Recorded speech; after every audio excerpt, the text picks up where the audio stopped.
आज मैं आपको गुप्त राजवंश के इतिहास की पूरी जानकारी दूंगी। कृपया पूरा वीडियो देखिए। गुप्त राजवंश प्राचीन भारत के प्रमुख राजवंशों में से एक था। कुछ इतिहासकारों द्वारा इस अवधि को भारत का स्वर्ण युग माना जाता है। जिस किसी तेली मित्र ने अभी तक यह चैनल सब्सक्राइब नहीं किया है वो प्लीज सब्सक्राइब कर लीजिए और कमेंट्स करके जरूर बताएं कि इस वीडियो में किस जानकारी की कमी है। इस काल की अजंता चित्रकला मौर्य वंश के पतन के बाद दीर्घकाल में हर्ष तक भारत में राजनीतिक एकता स्थापित नहीं रही। कुषाण एवं सातवाहनों ने राजनीतिक एकता लाने का प्रयास किया।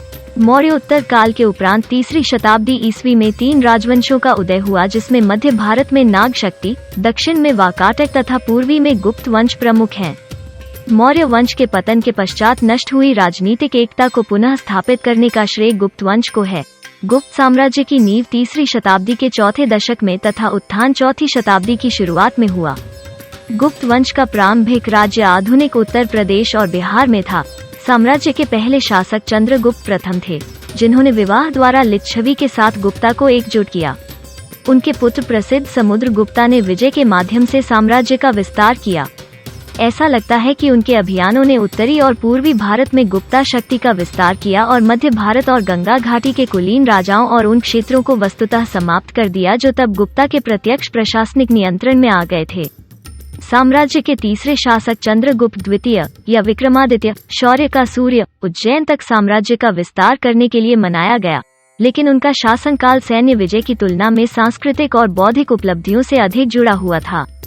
उनके उत्तराधिकारी कुमारा गुप्ता, स्कंद गुप्ता और अन्य ने धुनास हेफ्थलवासियों की एक शाखा पर आक्रमण के साथ साम्राज्य के क्रमिक निधन को देखा। 6वीं शताब्दी के मध्य तक जब राजवंश का अंत हुआ तो राज्य एक छोटे आकार में घट गया था। गुप्त वंश की उत्पत्ति गुप्त साम्राज्य का उदय तीसरी शताब्दी के अंत में प्रयाग के निकट कौशाम्बी में हुआ था। जिस प्राचीनतम गुप्त राजा के बारे में पता चला है वो है श्रीगुप्त।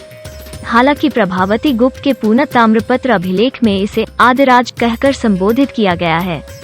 श्रीगुप्त ने गया में चीनी यात्रियों के लिए एक मंदिर बनवाया था, जिसका उल्लेख चीनी यात्री इत्सिंग ने 500 वर्षों बाद सन 671 से सन 695 के बीच में किया।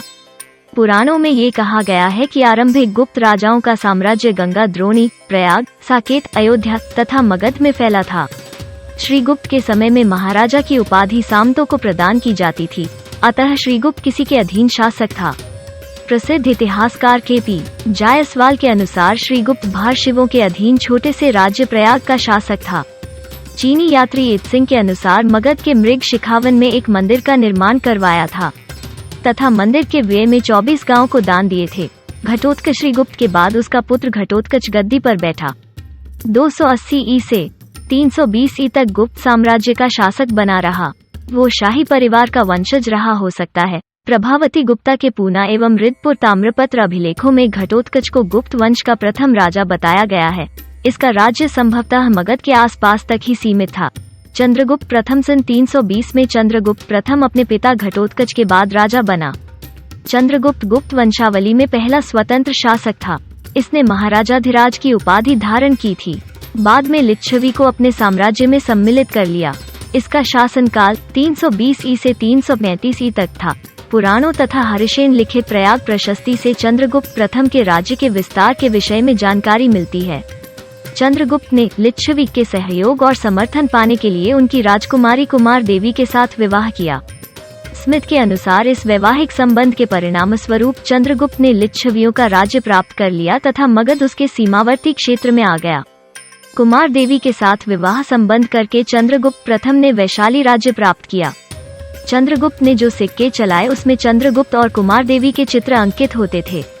लिच्छवियों के दूसरे राज्य नेपाल के राज्य को उसके पुत्र समुद्रगुप्त ने मिलाया। हेमचंद राय चौधरी के अनुसार अपने महान पूर्ववर्ती शासक बिंबिसार की भांति चंद्रगुप्त प्रथम ने लिच्छवी राजकुमारी कुमार देवी के साथ विवाह कर द्वितीय मगध साम्राज्य की स्थापना की। उसने विवाह की स्मृति में राजा रानी प्रकार के सिक्कों का चलन करवाया। इस प्रकार स्पष्ट है कि लिच्छवियों के साथ संबंध स्थापित कर चंद्रगुप्त प्रथम ने अपने राज्य को राजनैतिक दृष्टि से सुदृढ़ तथा आर्थिक दृष्टि से समृद्ध बना दिया। राय चौधरी के अनुसार चंद्रगुप्त प्रथम ने कौशाम्बी तथा कौशल के महाराजाओं को जीतकर अपने राज्य में मिलाया तथा साम्राज्य की राजधानी पाटलिपुत्र में स्थापित की। चंद्रगुप्त ने महाराजाधिराज की उपाधि प्राप्त की थी। समुद्रगुप्त मुख्य लेख समुद्रगुप्त चंद्रगुप्त प्रथम के बाद 335 ई में उसका तथा कुमार देवी का पुत्र समुद्रगुप्त राजगद्दी पर बैठा। संपूर्ण प्राचीन भारतीय इतिहास में महानतम शासकों के रूप में वो नामित किया जाता है। इन्हें परिक्रमा कहा गया है। समुद्रगुप्त का शासनकाल राजनैतिक एवं सांस्कृतिक दृष्टि से गुप्त साम्राज्य के उत्कर्ष का काल माना जाता है। इस साम्राज्य की राजधानी पाटलिपुत्र थी। समुद्रगुप्त ने महाराजाधिराज की उपाधि धारण की। समुद्रगुप्त एक असाधारण सैनिक योग्यता वाला महान विजित सम्राट था। विंसेंट स्मिथ ने इन्हें नेपोलियन की उपाधि दी।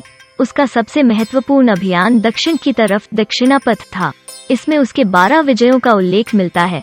समुद्रगुप्त एक अच्छा राजा होने के अतिरिक्त एक अच्छा कवि तथा संगीतज्ञ भी था।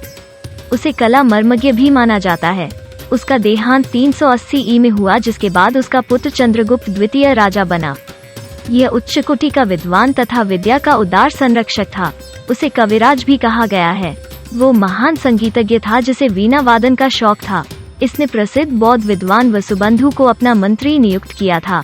हरिसेन समुद्रगुप्त का मंत्री एवं दरबारी कवि था। हरिसेन द्वारा रचित प्रयाग प्रशस्ति से समुद्रगुप्त के राज्यारोहण, विजय, साम्राज्य विस्तार के संबंध में सटीक जानकारी प्राप्त होती है। काव्यालंकार सूत्र में समुद्रगुप्त का नाम चंद्रप्रकाश मिलता है। उसने उदार, दानशील, असहाय तथा अनाथों को अपना आश्रय दिया। वैदिक धर्म के अनुसार इन्हें धर्म व प्राचीर बंध यानी धर्म की प्राचीर कहा गया है। समुद्रगुप्त का साम्राज्य समुद्रगुप्त ने एक विशाल साम्राज्य का निर्माण किया जो उत्तर में हिमालय से लेकर दक्षिण में विंध्य पर्वत तक तथा पूर्व में बंगाल की खाड़ी से पश्चिम में पूर्वी मालवा तक विस्तृत था। कश्मीर, पश्चिमी पंजाब, पश्चिमी राजस्थान, सिंध तथा गुजरात को छोड़कर समस्त उत्तर भारत इसमें सम्मिलित थे। दक्षिणापथ के शासक तथा पश्चिमोत्तर भारत की विदेशी शक्तियां उसकी अधीनता स्वीकार करती थीं। समुद्रगुप्त के काल में सदियों के राजनीतिक विकेंद्रीकरण तथा विदेशी शक्तियों के आधिपत्य के बाद आर्यावर्त पुनः नैतिक, बौद्धिक तथा भौतिक उन्नति की चोटी पर जा पहुंचा था। रामगुप्त समुद्रगुप्त के बाद रामगुप्त सम्राट बना, लेकिन इसके राजा बनने में विभिन्न विद्वानों में मतभेद है। विभिन्न साक्ष्यों के आधार पर पता चलता है कि समुद्रगुप्त के 2 पुत्र थे, रामगुप्त तथा चंद्रगुप्त। रामगुप्त बड़ा होने के कारण पिता की मृत्यु के बाद गद्दी पर बैठा, लेकिन वो निर्बल एवं कायर था। वो शकों द्वारा पराजित हुआ और अत्यंत अपमानजनक संधि कर अपनी पत्नी ध्रुवस्वामिनी को शिखराज को भेंट में दे दिया था। लेकिन उसका छोटा भाई चंद्रगुप्त द्वितीय बड़ा ही वीर एवं स्वाभिमानी व्यक्ति था। वो छद्म भेष में ध्रुवस्वामिनी के वेश में शिखराज के पास गया। फलतः रामगुप्त निंदनीय होता गया। द्वितीय ने अपने बड़े भाई रामगुप्त की हत्या कर दी, उसकी पत्नी से विवाह कर लिया और गुप्त वंश का शासक बन बैठा। चंद्रगुप्त द्वितीय विक्रमादित्य मुख्य लेख। चंद्रगुप्त द्वितीय चंद्रगुप्त विक्रमादित्य की मुद्रा। चंद्रगुप्त द्वितीय 375 ई में सिंहासन पर आसीन हुआ। वो समुद्रगुप्त की प्रधान महिषी दत्त देवी से हुआ था। वो विक्रमादित्य के नाम से इतिहास में प्रसिद्ध हुआ। उसने 375 से 415 ई तक 40 वर्ष शासन किया। चंद्रगुप्त द्वितीय ने शकों पर अपनी विजय हासिल की, जिसके बाद गुप्त साम्राज्य एक शक्तिशाली राज्य बन गया। चंद्रगुप्त द्वितीय के समय में क्षेत्रीय तथा सांस्कृतिक विस्तार हुआ। हालांकि चंद्रगुप्त द्वितीय का अन्य नाम देव, देवगुप्त, देवराज, देवश्री आदि हैं। उसने विक्रमांक, विक्रमादित्य, परम भागवत आदि उपाधियां धारण की। उसने नागवंश, वाकाटक और कदम्ब राजवंश के साथ वैवाहिक संबंध स्थापित किए। चंद्रगुप्त द्वितीय ने नाग राजकुमारी कुबेर नागा के साथ विवाह किया, जिससे एक कन्या प्रभावती गुप्त पैदा हुई। वाकाटकों का सहयोग पाने के लिए चंद्रगुप्त ने अपनी पुत्री प्रभावती गुप्त का विवाह वाकाटक नरेश रुद्रसेन द्वितीय के साथ कर दिया। उसने ऐसा संभवतः इसलिए किया कि शकों पर आक्रमण करने से पहले दक्कन में उसको समर्थन हासिल हो जाए। उसने प्रभावती गुप्त के सहयोग से गुजरात और काठियावाड़ की विजय प्राप्त की। वाकाटकों और गुप्तों की सम्मिलित शक्ति से शकों का उन्मूलन किया। कदम्ब राजवंश का शासन कुंतल, कर्नाटक में था। चंद्रगुप्त के पुत्र कुमारगुप्त प्रथम का विवाह कदम्ब वंश में हुआ। शक उस समय गुजरात तथा मालवा के प्रदेशों पर राज कर रहे थे। शकों पर विजय के बाद उसका साम्राज्य न केवल मजबूत बना बल्कि उसका पश्चिमी समुद्र पत्तनों पर अधिपत्य भी स्थापित हुआ। इस विजय के पश्चात उज्जैन गुप्त साम्राज्य की राजधानी बना। विद्वानों को इसमें संदेह है कि चंद्रगुप्त द्वितीय तथा विक्रमादित्य एक ही व्यक्ति थे। उसके शासनकाल में चीनी बौद्ध यात्री फाहियान ने 399 ईस्वी से 414 ईस्वी तक भारत की यात्रा की। उसने भारत का वर्णन एक सुखी और समृद्ध देश के रूप में किया। चंद्रगुप्त द्वितीय के शासनकाल को स्वर्ण युग भी कहा गया है। चंद्रगुप्त एक महान प्रतापी सम्राट था। उसने अपने साम्राज्य का और विस्तार किया। शक विजय पश्चिम में शक क्षत्रप शक्तिशाली साम्राज्य था। ये गुप्त राजाओं को हमेशा परेशान करते थे। शक गुजरात के काठियावाड़ तथा पश्चिमी मालवा पर राज्य करते थे। 389 ई 412 ई के मध्य चंद्रगुप्त द्वितीय द्वारा शकों पर आक्रमण कर विजित किया। वाहिक विजय महाशैली स्तंभ लेख के अनुसार चंद्रगुप्त द्वितीय ने सिंधु के 5 मुखों को पार कर वाहिकों पर विजय प्राप्त की थी। वाहिकों का समीकरण कुषाणों से किया गया है। पंजाब का वो भाग जो व्यास का निकटवर्ती भाग है। बंगाल विजय महाशैली स्तंभ लेख के अनुसार यह ज्ञात होता है कि चंद्रगुप्त द्वितीय ने बंगाल के शासकों के संघ को परास्त किया था। गणराज्यों पर विजय पश्चिमोत्तर भारत के अनेक गणराज्यों द्वारा समुद्रगुप्त की मृत्यु के स्वतंत्रता घोषित कर दी गई थी। परिणामतः चंद्रगुप्त द्वितीय द्वारा इन गणराज्यों को पुनः विजित कर गुप्त साम्राज्य में विलीन किया गया। अपनी विजयों के परिणामस्वरूप चंद्रगुप्त द्वितीय ने एक विशाल साम्राज्य की स्थापना की। उसका साम्राज्य पश्चिम में गुजरात से लेकर पूर्व में बंगाल तक तथा उत्तर में हिमालय की ताप घटी से दक्षिण में नर्मदा नदी तक विस्तृत था। चंद्रगुप्त द्वितीय के शासनकाल में उसकी प्रथम राजधानी पाटलिपुत्र और द्वितीय राजधानी उज्जैनी थी। चंद्रगुप्त द्वितीय का काल कला साहित्य का स्वर्ण युग कहा जाता है। उसके दरबार में विद्वानों एवं कलाकारों को आश्रय प्राप्त था। उसके दरबार में 9 रत्न थे: कालिदास, धन्वंतरी, क्षिपणिक, अमर सिंह, शंकु, बेताल भट्ट, घटकप, वारामिहिर, वररुचि, आर्यभट्ट, विशाख दत्त, शूद्रक, ब्रह्मगुप्त, विष्णु शर्मा और भास्कराचार्य उल्लेखनीय थे। ब्रह्मगुप्त ने ब्राह्म सिद्धांत प्रतिपादित किया, जिसे बाद में न्यूटन ने गुरुत्वाकर्षण के नाम से प्रतिपादित किया। कुमारगुप्त प्रथम मुख्य लेख। कुमारगुप्त प्रथम चंद्रगुप्त द्वितीय की मृत्यु के बाद सन 415 में सत्तारूढ़ हुआ। अपने दादा समुद्रगुप्त की तरह उसने भी अश्वमेध यज्ञ के सिक्के जारी किए। कुमारगुप्त ने 40 वर्षों तक शासन किया। कुमारगुप्त प्रथम 415 ई से 455 ई, चंद्रगुप्त द्वितीय के 415 ई में उसका पुत्र कुमारगुप्त प्रथम सिंहासन पर बैठा। वो चंद्रगुप्त द्वितीय की पत्नी ध्रुवदेवी से उत्पन्न सबसे बड़ा पुत्र था, जबकि गोविंद गुप्त उसका छोटा भाई था। यह कुमारगुप्त के 62 वैशाली का राज्यपाल था। कुमारगुप्त प्रथम का शासन शांति और सुव्यवस्था का काल था।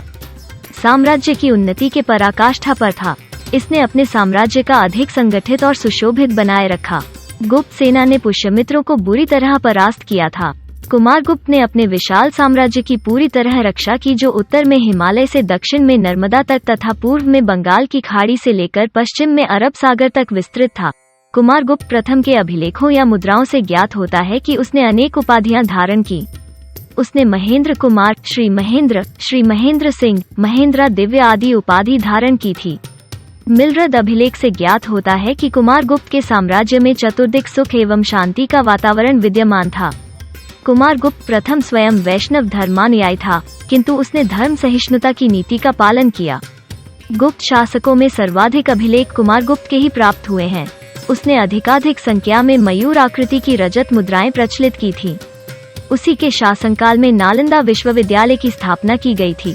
कुमारगुप्त प्रथम के शासनकाल की प्रमुख घटनाओं का निम्न विवरण है। पुष्यमित्र से युद्ध। भीतरी अभिलेख से ज्ञात होता है कि कुमारगुप्त के शासनकाल के अंतिम क्षण में शांति नहीं थी।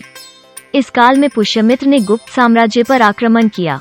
इस युद्ध का संचालन कुमारगुप्त के पुत्र स्कंदगुप्त ने किया था। उसने पुष्यमित्र को युद्ध में परास्त किया। दक्षिणी विजय अभियान। कुछ इतिहास के विद्वानों के मतानुसार कुमारगुप्त ने भी समुद्रगुप्त के समान दक्षिण भारत का विजय अभियान चलाया था, लेकिन सतारा जिले से प्राप्त अभिलेखों से यह स्पष्ट नहीं हो पाता है। अश्वमेध यज्ञ सतारा जिले से प्राप्त 1395 मुद्राओं व लेकरपुर से 13 मुद्राओं के सहारे से अश्वमेध यज्ञ करने की पुष्टि होती है। नालंदा विश्वविद्यालय। माना जाता है कि नालंदा विश्वविद्यालय का निर्माण गुप्त राजा कुमारगुप्ता द्वारा किया गया था। नोलाडा को दुनिया का पहला अंतर्राष्ट्रीय निवासी विश्वविद्यालय माना जाता है। नालंदा संस्कृत शब्द नालंदा से बना है। संस्कृत में नाल्म का अर्थ कमल होता है। कमल ज्ञान का प्रतीक है। जोरदा यानी कमल देने वाली, ज्ञान देने वाली। कालक्रम से यहाँ महाविहार की स्थापना के बाद इसका नाम नालंदा महाविहार रखा गया। स्कंदगुप्त मुख्य लेख। स्कंदगुप्त पुष्यमित्र के आक्रमण के समय ही गुप्त शासक कुमारगुप्त प्रथम की 455 में मृत्यु हो गई थी। उसकी मृत्यु के बाद उसका पुत्र स्कंदगुप्त सिंहासन पर बैठा। उसने सर्वप्रथम पुष्यमित्र को पराजित किया और उस पर विजय प्राप्त की। हालांकि सैन्य अभियानों में वो पहले से ही शामिल रहता था। मंदसौर शिलालेख से ज्ञात होता है कि स्कंदगुप्त की प्रारंभिक कठिनाइयों का फायदा उठाते हुए वाकाटक शासक नरेंद्र सेन ने मालवा पर अधिकार कर लिया, परंतु स्कंदगुप्त ने वाकाटक शासक नरेंद्र सेन को पराजित कर दिया। स्कंदगुप्त ने 12 वर्ष तक शासन किया। स्कंदगुप्त ने विक्रमादित्य, क्रमादित्य आदि उपाधियां धारण की। कहोम अभिलेख में स्कंदगुप्त को शिखरोपन कहा गया है। स्कंदगुप्त का शासन बड़ा उदार था, जिसमें प्रजा पूर्ण रूपेण सुखी और समृद्ध थी। स्कंदगुप्त एक अत्यंत लोकोपकारी शासक था, जिसे अपनी प्रजा के सुख दुख की निरंतर चिंता बनी रहती थी। जूनागढ़ अभिलेख से पता चलता है कि स्कंदगुप्त के शासन काल में भारी वर्षा के कारण सुदर्शन झील का बांध टूट गया था। उसने 2 माह के भीतर अतुल धन का व्यय करके पत्थरों की जड़ाई द्वारा उस झील के बांध का पुनर्निर्माण करवा दिया। उसके शासनकाल में संघर्षों की भरमार लगी रही। उसको सबसे अधिक परेशान मध्य एशियाई हून लोगों ने किया। हून एक बहुत ही दुर्दांत कबीले थे तथा उनके साम्राज्य से पश्चिम में रोमन साम्राज्य को भी खतरा बना हुआ था। श्वेत हूनों के नाम से पुकारे जाने वाली उनकी एक शाखा ने हिंदुकुश पर्वत को पार करके फार्स तथा भारत की ओर रुख किया। उन्होंने पहले गांधार पर कब्जा कर लिया और फिर गुप्त साम्राज्य को चुनौती दी, पर स्कंदगुप्त ने उन्हें करारी शिकस्त दी और हूनों ने अगले 50 वर्षों तक अपने को भारत से दूर रखा। स्कंदगुप्त ने मौर्यकाल में बनी सुदर्शन झील का जीर्णोद्धार भी करवाया। गोविंदगुप्त स्कंदगुप्त का छोटा चाचा था, जो मालवा के गवर्नर पद पर नियुक्त था। इसने स्कंदगुप्त के विरुद्ध विद्रोह कर दिया। स्कंदगुप्त ने इस विद्रोह का दमन किया। स्कंदगुप्त राजवंश का आखिरी शक्तिशाली सम्राट था। 467 ही उसका निधन हो गया। इंडोनेशिया के जावा में स्थित बोरोबुदुर इस भवन की डिजाइन पर गुप्त स्थापत्य कला का प्रभाव देखा जा सकता है। पतन स्कंदगुप्त की मृत्यु सन 467 में हुई। हालांकि गुप्त वंश का अस्तित्व इसके 100 वर्षों बाद तक बना रहा, पर यह धीरे धीरे कमजोर होता चला गया। स्कंदगुप्त के बाद इस साम्राज्य में निम्नलिखित प्रमुख राजा हुए। पुरुगुप्त कुमारगुप्त का पुत्र था और स्कंदगुप्त का सौतेला भाई था। स्कंदगुप्त का कोई अपना पुत्र नहीं था। पुरुगुप्त बुढ़ापा अवस्था में राज सिंहासन पर बैठा था, फलतः वो सुचारू रूप से शासन को नहीं चला पाया और साम्राज्य का पतन प्रारंभ हो गया। कुमारगुप्त द्वितीय पुरुगुप्त का उत्तराधिकारी कुमारगुप्त द्वितीय हुआ। सारनाथ लेख में इसका समय 445 ही अंकित है। बुधगुप्त कुमारगुप्त द्वितीय के बाद बुधगुप्त शासक बना, जो नालंदा से प्राप्त मुहर के अनुसार पुरुगुप्त का पुत्र था। उसकी मां चंद्रदेवी था। उसने 475 ई से 495 ई तक शासन किया। हवेनसांग के अनुसार वो बौद्ध मत अनुयायी था। उसने नालंदा बौद्ध महाविहार को काफी धन दिया था। नरसिंहगुप्त बालादित्य बुधगुप्त की मृत्यु के बाद उसका छोटा भाई नरसिंहगुप्त शासक बना। इस समय गुप्त साम्राज्य 3 भागों क्रमशः मगध, मालवा तथा बंगाल में बंट गया। मगध में नरसिंहगुप्त, मालवा में भानुगुप्त, बिहार में तथा बंगाल क्षेत्र में वैन्यगुप्त ने अपना स्वतंत्र शासन स्थापित किया। नरसिंहगुप्त तीनों में सबसे अधिक शक्तिशाली राजा था। हूनों का कुरु एवं अत्याचारी आक्रमण मेहर कुल को पराजित कर दिया था। नालंदा मुद्रा लेख में नरसिंहगुप्त को परम भागवत कहा गया है। कुमारगुप्त तृतीय नरसिंहगुप्त के बाद उसका पुत्र कुमारगुप्त तृतीय मगध के सिंहासन पर बैठा। वो 24वां शासक बना। कुमारगुप्त तृतीय गुप्त वंश का अंतिम शासक था। दामोदर गुप्त कुमरगुप्त के निधन के बाद उसका पुत्र दामोदर गुप्त राजा बना। ईशान वर्मा का पुत्र सर्ववर्मा उसका प्रमुख प्रतिद्वंदी मौखरी शासक था। सर्ववर्मा ने अपने पिता की पराजय का बदला लेने हेतु युद्ध किया। इस युद्ध में दामोदर गुप्त की हार हुई।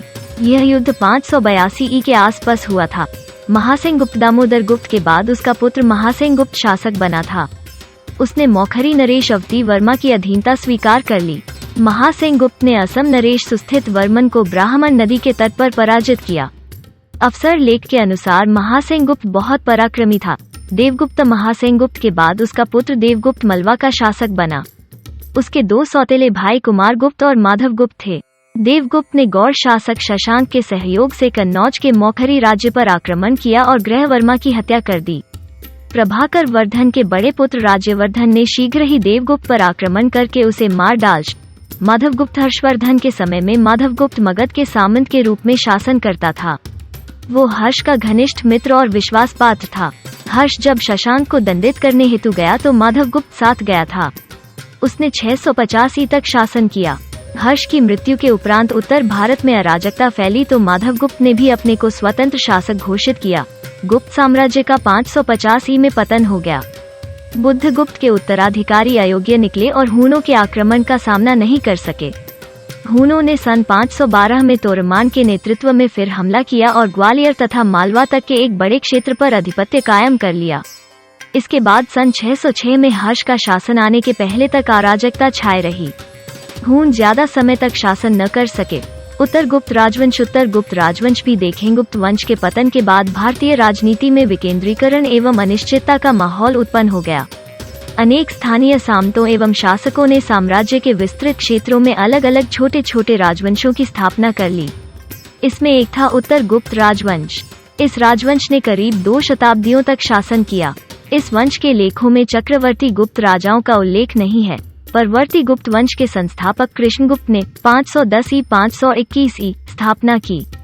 अफसर लेख के अनुसार मगध उसका मूल स्थान था, जबकि विद्वानों ने उनका मूल स्थान मालवा कहा गया है। उसका उत्तराधिकारी हर्षगुप्त हुआ है। उत्तर गुप्त वंश के 3 शासकों ने शासन किया। तीनों शासकों ने मौखरी वंश से मैत्रीपूर्ण संबंध कायम रहा। कुमारगुप्त उत्तर गुप्त वंश का चौथा राजा था, जो जीवित गुप्त का पुत्र था। यह शासक अत्यंत शक्तिशाली एवं महत्वाकांक्षी था। इसने महाराजाधिराज की उपाधि धारण की। उसका प्रतिद्वंदी मौखरी नरेश ईशान वर्मा समान रूप से महत्वाकांक्षी शासक था। इस समय प्रयाग में पुण्यार्जन हेतु प्राणांत करने की प्रथा प्रचलित थी। गांगेय देव जैसे शिक्षकों का अनुसरण करते हुए कुमारगुप्त ने प्रयाग जाकर स्वर्ग प्राप्ति की लालसा से अपने जीवन का त्याग किया। गुप्तकालीन स्थापत्य गुप्त काल में कला, विज्ञान और साहित्य ने अत्यधिक समृद्धि प्राप्त की। इस काल के साथ ही भारत ने मंदिर वास्तुकला एवं मूर्तिकला के उत्कृष्ट काल में प्रवेश किया। शताब्दियों के प्रयास से कला की तकनीकों को संपूर्णता मिली। गुप्त काल के पूर्व मंदिर स्थायी सामग्रियों से नहीं बनते थे। ईंट एवं पत्थर जैसी स्थायी सामग्रियों पर मंदिरों का निर्माण इसी काल की घटना है। इस काल के प्रमुख मंदिर हैं तिगवा का विष्णु मंदिर, जबलपुर मध्य प्रदेश, भूमरा का शिव मंदिर, नागौद मध्य प्रदेश, नचना कुठार का पार्वती मंदिर मध्य प्रदेश, देवगढ़ का दशावतार मंदिर, झांसी उत्तर प्रदेश तथा ईंटों से निर्मित भीतरगांव का लक्ष्मण मंदिर, कानपुर उत्तर प्रदेश आदि। गुप्तकालीन मंदिरों की विशेषताएं। गुप्तकालीन मंदिरों को ऊंचे चबूतरों पर बनाया जाता था, जिनमें ईंट तथा पत्थर जैसी स्थायी सामग्रियों का प्रयोग किया जाता था। आरंभिक गुप्तकालीन मंदिरों में शिखर नहीं मिलते हैं। इस काल में मंदिरों का निर्माण ऊंचे चबूतरे पर किया जाता था, जिस पर चढ़ने के लिए चारों ओर से सीढ़ियां बनी होती थी तथा मंदिरों की छत सपाट होती थी। मंदिरों का गर्भगृह बहुत साधारण होता था। गर्भगृह में देवताओं को स्थापित किया जाता था। प्रारंभिक गुप्त मंदिरों में अलंकरण नहीं मिलता है, लेकिन बाद में स्तंभों, मंदिर के दीवार के बाहरी भागों, चौखट आदि पर मूर्तियों द्वारा अलंकरण किया गया है। भीतरगांव कानपुर स्थित विष्णु मंदिर नक्काशीदार है।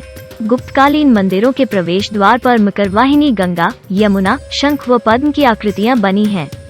गुप्तकालीन मंदिर कला का सर्वोत्तम उदाहरण देवगढ़ का दशावतार मंदिर है, जिसमें गुप्त स्थापत्य कला अपनी परिपक्व अवस्था में है। यह मंदिर सुंदर मूर्तियों, उड़ते हुए पक्षियों, पवित्र वृक्ष, स्वास्तिक एवं फूल पत्तियों द्वारा अलंकृत है। गुप्तकालीन मंदिरों की विषय वस्तु रामायण, महाभारत और पुराणों से ली गई है। मुख्य शासक श्री गुप्त 240 से 280, घटोत्कच गुप्त 280 से 319, चंद्रगुप्त प्रथम 319 से 350, समुद्रगुप्त 350 से 375, वामगुप्त 375, चंद्रगुप्त विक्रमादित्य 375 से 415, कुमारगुप्त 1 415 से 455, स्कंदगुप्त 455 से 467, नरसिंहगुप्त बालादित्य 467 से 473, कुमारगुप्त 2 473 से 477, नरसिंहगुप्त बालादित्य 495 से 530। अगर आपको हमारा यह प्रयास अच्छा लगा हो तो चैनल को सब्सक्राइब और वीडियो को लाइक कीजिए। धन्यवाद। जय तेली एकता, जय हिंद, जय भारत।